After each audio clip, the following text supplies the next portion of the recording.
Unified 911, anong matutulong namin sa'yo? Anya ti maitulong mi ken kahapon. Anong may tatabang ko sa Unsay imo? akong ikatabang nimo? Ngini makadabang na misal ka no.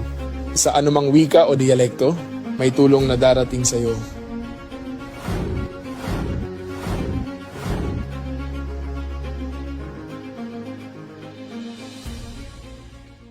Lilingkod sa bawat Pilipino at magbibigay ng tamang impormasyon para sa tahimik at maayos na Pilipinas. Police News Network, alagad ng batas, tagapagtaguyod ng balitang pulis, sandigan ng mamamayan, patnubay ng katotohanan.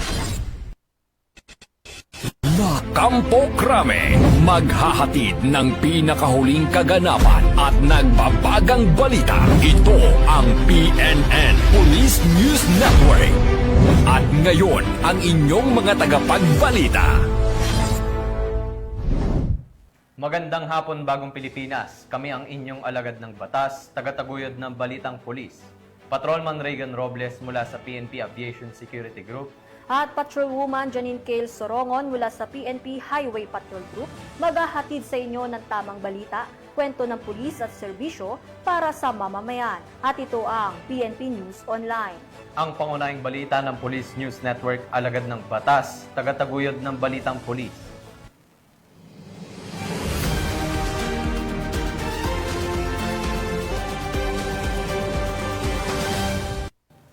Narito ang mga balitang dapat niyong abangan. Pangulong Ferdinand Marcos Jr. bumisita at nagbigay tulong sa mga nasalanta ng bagyong Opong sa Masbate.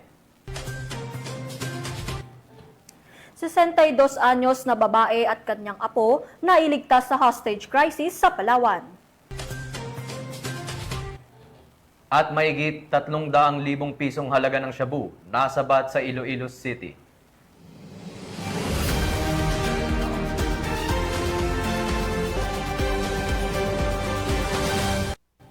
Narito ang mga balitang hatid ng ating PN correspondents mula sa iba't ibang panig ng bansa.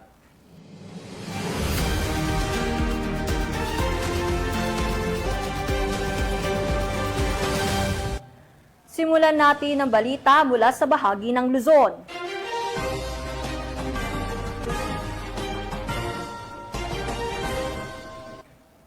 Personal na bumisita at nagbigay tulong si Pangulong Ferdinand Marcos Jr. sa bayan ng Masbate matapos ang pananalasa ng bagyong Opong. Patuloy ang pamahalaan sa paghahatid ng tulong lalong-lalo na sa mga pamilyang nasalanta ng bagyo sa syudad. Ang magandang balita mula kay Police Staff Sergeant Mercolito Lovendino Jr. Personal na bumisita si Pangulong Ferdinand R. Marcos Jr. kahapon October 1, 2025 sa Nursery Elementary School sa Masbate City upang pangunahan ang pamamahagi ng iba't ibang tulong para sa mga pamilyang naapektuhan ng bagyong Opong. Sa kanyang pagbisita, tumanggap ng tig 10,000 assistance to individual in crisis situation mula sa Department of Social Welfare and Development ang 600 pamilya, habang iniabot din ng Department of Labor and Employment Region 5 ang dalawang cheque na may kabuang halagang mahigit 34.8 million pesos para sa livelihood assistance at tulong pangpahanap buhay ang ating disadvantaged workers or TUPAD program na makikinabang ang 6,455 beneficiaries sa 11 bayan ng Masbate. Kasama po natin ang iba't ibang kalihim ng mga iba't ibang departamento na nandito upang magdala ng tulong dahil napakabigat ang pagkatama ng Opong dito, lalo na dito sa Masbate. Marami pa tayong ginagawa doon sa nakaraan ng bagyo. Hindi pa tayo tapos doon sa nakaraan ng bagyo. Tinamaan na tayo ng panibagong bagyo. Tapos may lindol pa yata nung kagabi. Kaya't nandito kami lahat upang lahat ng pangangailangan ng mga na-displace, yung nawalan ng bahay, wala ng tirahan, ay mabigyan ng tulong. Unang-una, siyempre, ito yung nakikita po ninyo, meron po tayo galing sa DSWD. Nandito po si Secretary Rex Gatchalian ng DSWD. At nauna na siya. Nauna na siya nung kahapon pa yata. O nung May 1 nandito na siya. at nakapagpadala kagad nitong ating food pack. Meron tayong family food box. Ito yung nakikita ninyo, pamimigay natin sa lahat ng mga nangangailangan. At tuloy-tuloy po yan. Hindi lamang ito yung nakikita ninyo sa harap ninyo. Marami po tayo nakareserba dahil kawawa naman ang ating mga kababayan kapag hindi natin natulungan, lalong-lalo na sa oras na ganito. Bukod dito, inabot din ng Pangulo ang 2 Starlink units para sa Nurser Elementary School kasabay ang iba't ibang ayuda mula sa iba't ibang ahensya ng pamahalaan. Kabilang dito ang family food packs, hygiene kits, malongs, laminated sacks at water filtration kits mula sa DSWD, financial assistance, tupad payouts at internship support mula sa DOLE, charity mba na naglalaman ng grocery items mula sa Philippine Charity Sweepstakes Office at hot meals at mobile kitchen services mula sa Philippine Red Cross. Bago ang distribusyon ng tulong, sinilip ni Pangulong Marcos Jr. ang mga evacuee sa loob ng mga silid-aralan na pansamantalang ginagamit bilang evacuation centers at in-inspection din ang gusaling eskwelahan na nasira ng bagyo. Ayon sa ulat, mahigit 264.9 million pesos na ang naipamahaging ayuda ng DSWD sa lalawigan habang nagbigay rin ang Department of Health ng medical teams at supply. Samantala, patuloy ang mabilis na aksyon ng Department of Public Works and Highways, Metropolitan Manila Development Authority, Department of Energy at Department of Information and Communication Technology para sa clearing operations, pagbabalik ng kuryente at pagpapanumbalik ng komunikasyon. Mula dito sa Bicol Region, ako po yung Police News Network Correspondent, Police Staff Sergeant Merck Polito Pilo Bendido Jr. Alagad ng batas, tagataguyod ng Balitang Pulis. Ilaw na may pag-asa ang hatid ng solar lights na handog ng mga miyembro ng Regional Mobile Force Company 1 sa kanilang isinagawang outreach program sa Buknit Elementary School, Quirino, Ilocos Sur. Ang balitang ito ay hatid ni Police Master Sergeant Robert Basan Abella Jr. Idinaos ng mga tauhan ng Regional Mobile Force Battalion 1, 102nd Maneuver Company sa pangunguna ni Police Major Mark Archie M. Aguilar, Company Commander, katuwang si Ginang Maria Teresa Bonaguay, isang aktibong stakeholder ang isang makabuluhang outreach program sa Buknit Elementary School sa Sitio Buknit, Barangay Namitpit, Quirino, Ilocos Sur, nitong ika-1 ng Oktubre taong kasalukuyan. Ang Barangay Namitpit ay isa sa mga bulubunduking bahagi ng bayan ng Quirino na mahirap i-access dahil sa masisikip at masusukal na kalsada. Sa kabila nito, matagumpay na naisakatuparan ng mga programa para sa mga residente. Tampok sa naturang aktibidad ang Pailaw Project kung saan nag-install ng solar light sa paaralan. Isang hakbang na nagbigay liwanag at dagdag seguridad sa mga mag-aaral at guro. Bukod dito, isinagawa rin ang mga lecture tungkol sa anti-terrorism at anti-bullying, supplemental feeding program, libreng gupit para sa mga bata at pamimigay ng mga hygiene kit at mga damit. Malaking tulong ang solar lighting project at iba pang aktibidad sa pagpapabuti ng kapaligiran ng mga mag-aaral, gayon din sa pagbibigay kaalaman, kalinisan at suporta sa kanilang pang-araw-araw na pangangailangan. Ang ganitong mga inisyatiba ay patunay ng malasakit ng pamahalaan at mga katuwang na stakeholder sa kabataan at komunidad, lalo na sa mga liblib na lugar tungo sa mas maliwanag, ligtas at nagkakaisang bagong Pilipinas.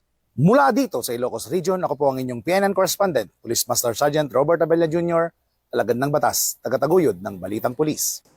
Maraming salamat Police Master Sergeant Abella Jr. Top 8 most wanted ng probinsya ng Cagayan arestado sa ikinasang manhunt operation ng 2nd Cagayan Provincial Mobile Force Company. Patrolwoman Richelle Ledesma sa report.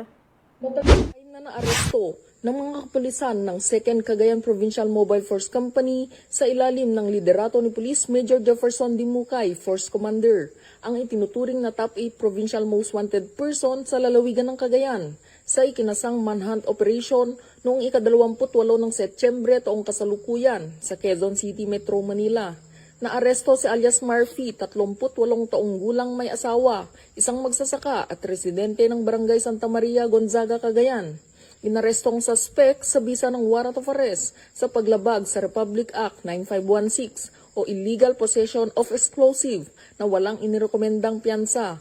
Kasama ng 2nd Cagayan Provincial Mobile Force Company ang mga kapulisan ng Lasam Police Station, Regional Intelligence Division, Criminal Investigation Detection Group, Cagayan Field Unit, Regional Intelligence Unit 2 at Cagayan Provincial Intelligence Unit.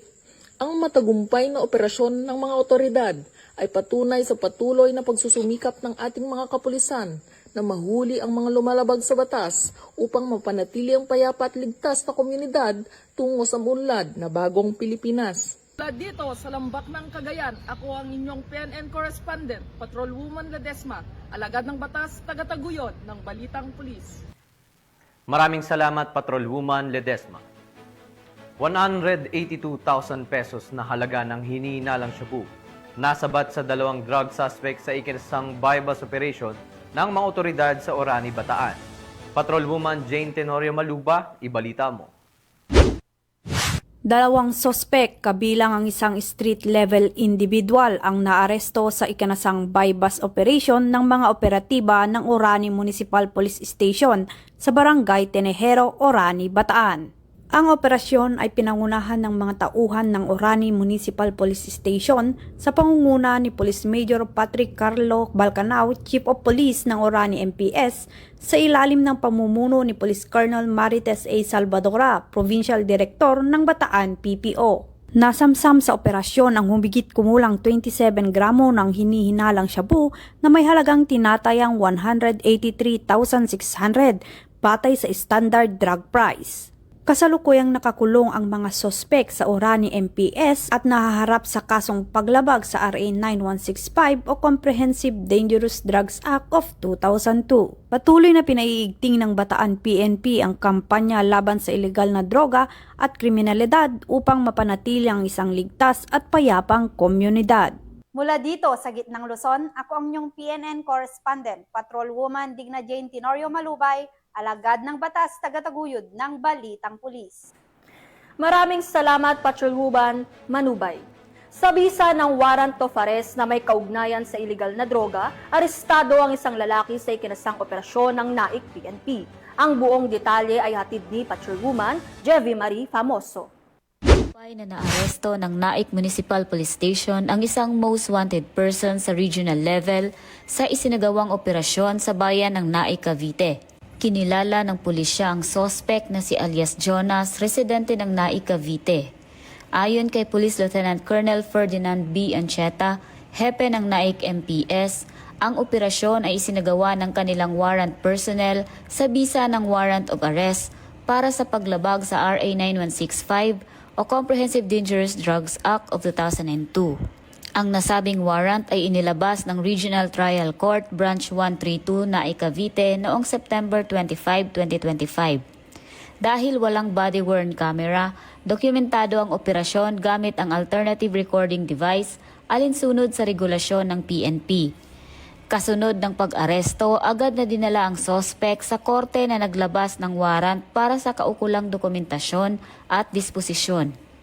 Sa isang pahayag, binigyang diin ni Police Colonel Ariel R. Red, Acting Provincial Director ng Cavite PPO, na ang matagumpay na pag-aresto sa isang most wanted person na nakalista sa regional level ay malinaw na patunay ng matibay na paninindigan na ipatupad ang batas. Mananatiling prioridad ng Cavite Police ang paghahatid ng hustisya at kapayapaan sa komunidad. Mula dito sa Calabarzon, ako ang inyong Police News Network correspondent, Patrolwoman Jevie Marie Famoso, alagad ng batas, tagataguyod ng Balitang Pulis. Maraming salamat, Patrolwoman Famoso. Sa mabilis at maagap na aksyon ng Philippine National Police, nailigtas ang isang 62 anyos na babae at kanyang apo sa hostage crisis sa Palawan. Tinutukan niya ni Patrolwoman Ferlyn Joy Kawile. Isang lalaki na umunoy wala sa tamang pag-iisip ang nagkulong sa kanilang bahay at ng hostage ng 2 katao, kabilang na ang sariling ina at 4 na taong gulang na pamangkin sa Barangay Kanipaan, Rizal, Palawan, nito lamang ika-29 ng Setyembre taong kasalukuyan. Kinilalang suspect na si alias Inan, na armado ng gulok at nagbanta ng pananakit hindi lamang sa kanyang mga kasama sa loob ng bahay kundi maging sa ilang kapitbahay. Mabilis na rumisponde ang Rizal Municipal Police Station matapos makatanggap ng tawag alas 4:30 ng umaga katuwang ang 1st PMFC upang tiyakin ang seguridad sa paligid. Ilang oras na mahinahon ngunit matatag na pakipag-usap ang isinagawa ng mga pulis upang pakalmahin ang sospek. At pasado alas 7 ng umaga, Matagumpay itong naaresto ng walang nasaktan. Ligtas na nailabas naman ang mga biktima. Kasalukuyang nasa kustodiya ng Rizal MPS ang suspect at sasampan ng kasong serious illegal detention in relation to RA 7610. Sa kabila ng tensyonadong sitwasyon, nanaig ang disiplina at malasakit ng ating kapulisan dahil sa kanilang maagap na aksyon na iligtas ang mga biktima at naiwasan ang mas malalang trahedya. Mula dito sa Calapan City, Oriental, Mindoro, ako ang iyong PNN correspondent, Patrolwoman Ferlyn Joy Kawile, alagad ng batas, tagataguyod ng balitang pulis. Maraming salamat, Patrolwoman Kawili. Search and rescue operation para sa nawawalang police trainee na si Patrolman Blas isinagawa ng Benguet Police Provincial Office. Police Master Sergeant Lenny Valerio sa report. Muling nagsagawa ng search and rescue operation ang Benguet Police Provincial Office sa pamumuno ni Police Colonel Lambert A. Suerte, Provincial Director, na ito ay tinaguri ang 98th Day Weight Loss Challenge Program habang nagsasanipwersa ang mga tauhan at ang makalahok sa pinaigting na paghahanap kay Patrolman Aaron Blas na matatanda ang nawawala sa kanyang training na bisok sa barangay ang Pukaw, Itugon, Benguet. May kabuang 106 na individual ang aktibong nakibahagi sa operasyon, kabilang ang Benguet PPO organizers, isang medical team mula sa Regional Medical and Dental Unit Cordillera at ang 76 nakalahok ng 98 Day Weight Loss Challenge. At upang mapakinabangan ang kausayan sa panahon ng aktibidad, ang mga kalahok sa pangunguna ni Police Lieutenant Colonel Baldwin F. Sokoken Jr., Deputy Provincial Director for Administrations ng Benguet PPO, ay hinati sa 5 grupo at ipinakalat sa mga itinalagang rota sa paghahanap upang lubusang suriin ang lugar para sa anumang mga palatandaan, pahiwatig o impormasyon na maaring makatulong sa paghanap kay Patrolman Aaron Blas. Ang inisyatiba na ito ay hindi lamang papatibay sa mga patuloy na operasyon ng search and rescue, ngunit sumasailalim din sa dalawang layunin ng programa sa pagbaba ng timbang pagsama-sama ng pisikal na fitness na may layuning serbisyo.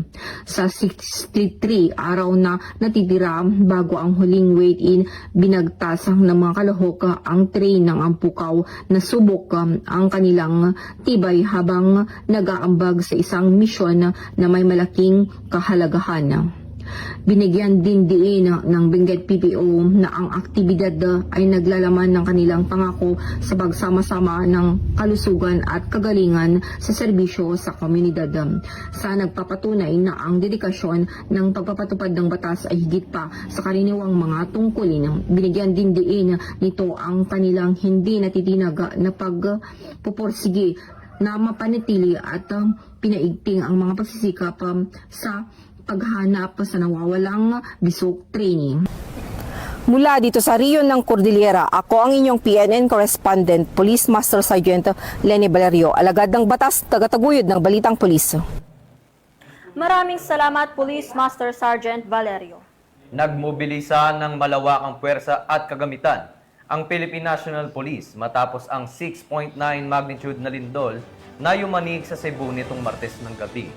Hinatasan ni Acting Chief PNP Police Lieutenant General Jose Melencio Nartates Jr. ang mga pulis na magbigay ng agarang tulong sa mga residente, tiyakin ang seguridad ng mga establishmento at makipag-ugnayan sa mga lokal na pamahalaan para sa mabilis na pagtugon. Ang buong detalye ng report mula kay Patrolwoman Sari Bernales.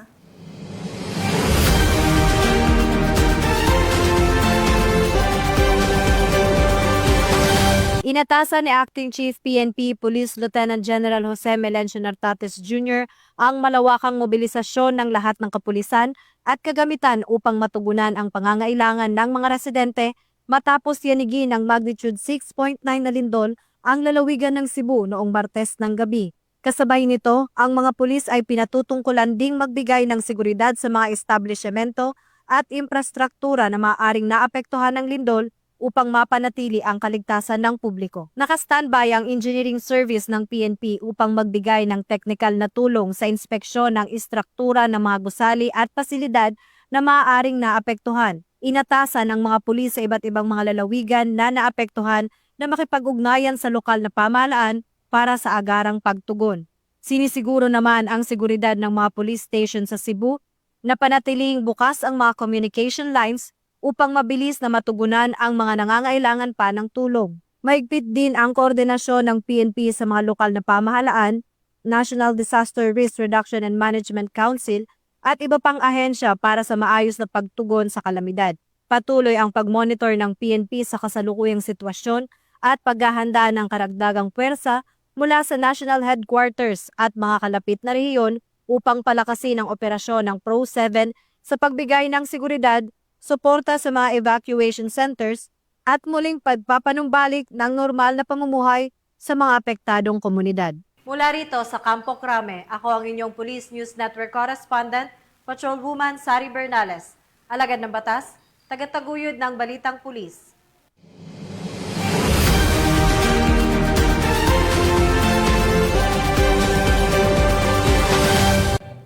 Dumako naman tayo sa mga balita mula sa Visayas.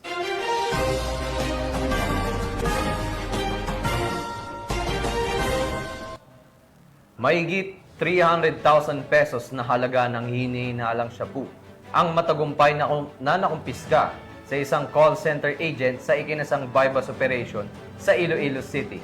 Ang pagkakahuli sa suspect ay bunga ng pagpapaigting kontra iligal na droga at kriminalidad upang mapanatili ang kaayusan at kapayapaan ng bawat mamamayan. Magbabalita dyan si Patrolwoman Glidel Astrologo. Nasabat ng mga operatiba ng Iloilo City Police Office City Drug Enforcement Unit sa pangunguna ni Police Captain Roque Jimeno III, Officer in Charge, kasama ang Iloilo City Police Station 10 Station Drug Enforcement Team at Regional Intelligence Unit 6 ang mahigit 300,000 pesos na halaga ng suspected shabu mula sa isang call center agent sa ikinasang buy-bust operation sa Barangay Airport, Mandurriao, Iloilo City. Nito lamang ika-30 ng Setyembre taong kasalukuyan. Kinilala ang suspect bilang si alias Roel, 38 taong gulang, residente ng Deca Homes, Barangay Balabag, Pavia, Iloilo. Sa nasabing operasyon, nakuha mula sa kanya ang humigit kumulang 55 gramo ng hinihinalang shabu na may standard drug price value na tinatayang 374,000 pesos. Bukod dito, nasamsam din ang 7,000 pesos na ginamit bilang buy-bust money. Nasa kustodiya na ngayon ng Iloilo City Police Station 10 ang suspect para sa tamang disposisyon na nahaharap ngayon sa kasong paglabag sa Republic Act 9165 o ang Comprehensive Dangerous Drugs Act of 2002. Patuloy namang pinaigting ng mga kapulisan ang kanilang kampanya laban sa iligal na droga upang matigil ang pagkalat nito sa syudad at mapanagot ang mga sangkot sa naturang iligal na gawain. Mula dito sa Western Visayas, ako ang inyong PNN Correspondent, Patrolwoman Glidel Astrologo, alagad ng batas, tagataguyod ng Balitang Pulis. Maraming salamat, Patrolwoman Astrologo. Sa paghahain ng warrant of arrest, para sa kasong rape, naaresto ang 64 anyos na lalaki ng mga tauhan ng PNP Maribohok. Ang report mula kay Patrolwoman Judith Nicanor. Voluntaryong itinahan ng top 1 most wanted person municipal level na may kasong rape ang kanyang sarili sa mga kapulisan ng Maribohok sa mismong tanggapan ng Maribohok MPS nito lamang nakaraan. Kinilala ni Police Captain Alfredo C. Liguayan Jr., Chief of Police ng Maribohok Municipal Police Station, Bohol Police Provincial Office, ang wanted na suspect na si John, 54 anyos na residente ng Purok 3, Barangay Handig, Maribohok, Bohol. Batay sa ulat ng pulisya, ang suspect ay naaresto sa bisa ng warrant of arrest para sa kasong rape na walang rekomendadong piyansa.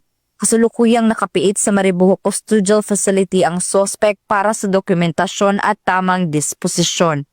Ang pag-aresto sa akusado ay kaugnay sa Plan Manhunt ng Maribohok, Bohol, ang flagship program na naglalayong mapanatili ang kapayapaan at kaayusan ng nasabing komunidad.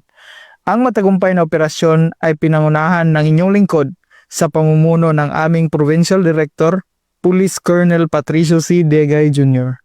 Sa ilalim ng 7-point agenda ni Acting Chief PNP, Police Lieutenant General Jose Melencio C. Nartates Jr., buong determinasyon ng mga kapulisan ng Maribohok Bohol sa pagtugis sa mga may sala sa batas upang mapanatili ang kaayusan at kaligtasan ng komunidad dahil sa bagong Pilipinas ang gusto ng pulis, ligtas ka.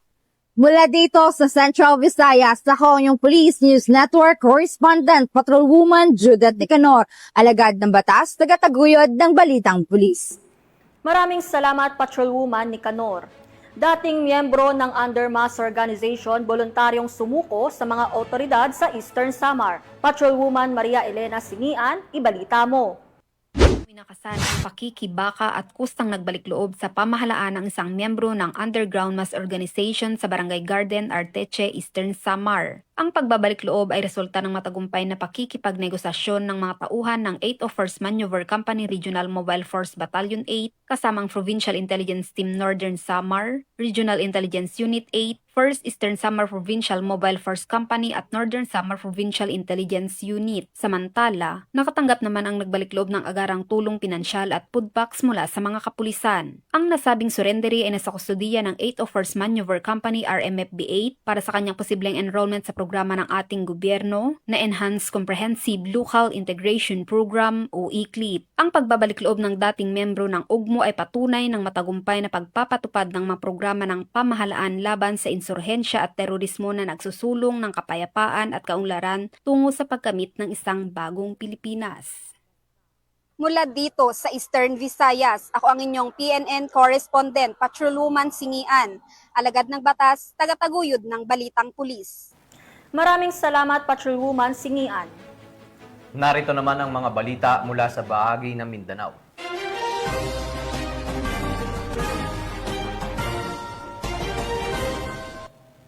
₱136,000 pesos na halaga ng illegal na droga ang nasabat sa bypass operation ng mga otoridad sa Davao de Oro.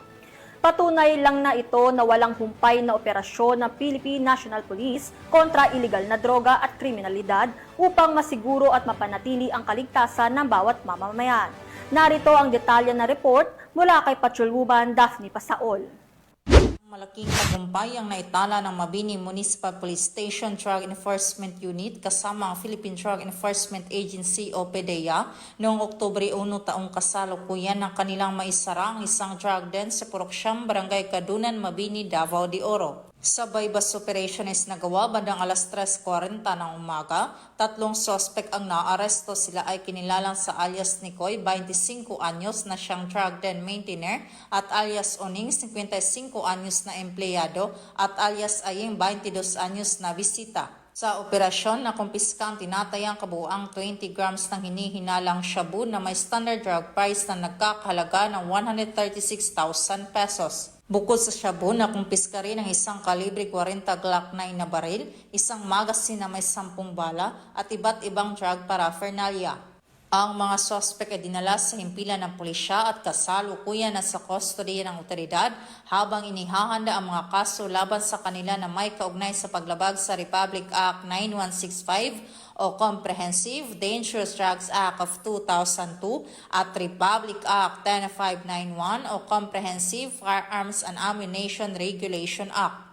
Tuloy-tuloy naman ang pagsusumikap ng Police Regional Office 11 sa kanilang pinalakas na kampanya kontra ilegal na droga bilang bahagi ng kanilang pangakong panatilihin ang kaayusan at seguridad ng mamamayan.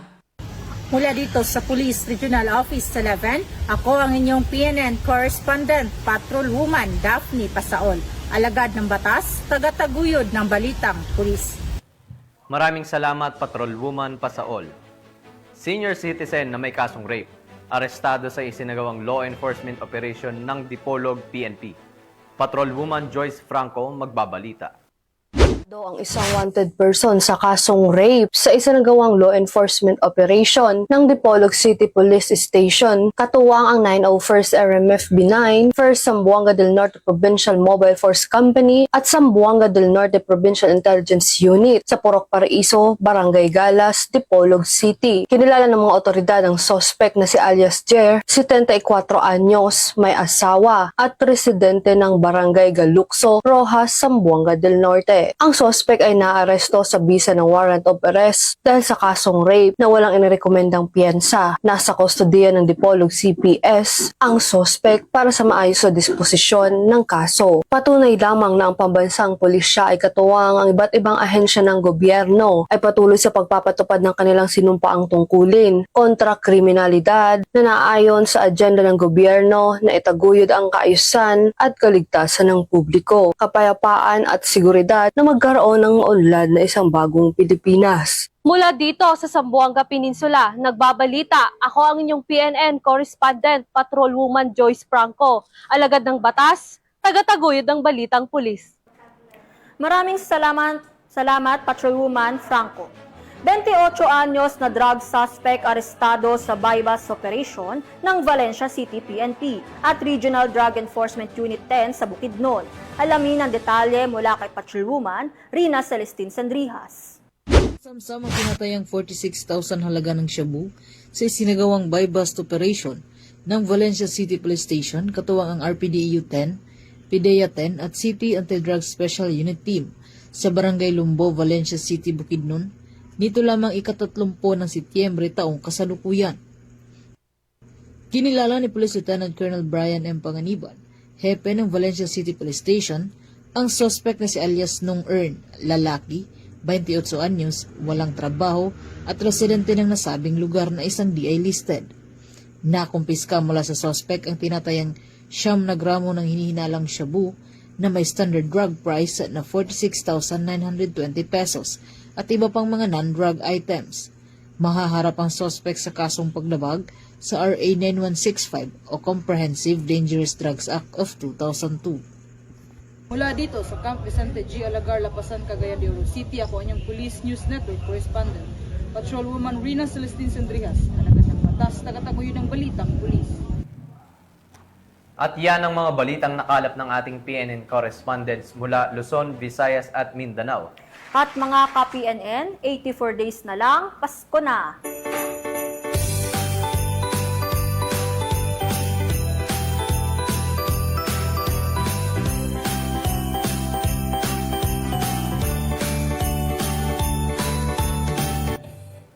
Sa ngalan ng pamunuan ng Philippine National Police, sa pangunguna ni Acting Chief PNP Police Lieutenant General Jose Melencio Natates Jr.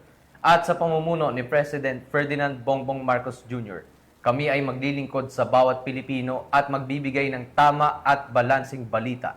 Mula rito sa tanggapan ng tagapag-ugnay ng Pambansang Pulisya, kami ang inyong alagad ng batas, tagataguyod ng Balitang Pulis, Patrolwoman Janine Cale Sorongon para sa PNP Highway Patrol Group. At Patrolman Regan Robles mula sa PNP Aviation Security Group, maghahatid ng tamang balita, kwento ng pulis at serbisyo para sa mamamayan. At ito ang PNP News Online. Ang pangunahing balita ng Police News Network.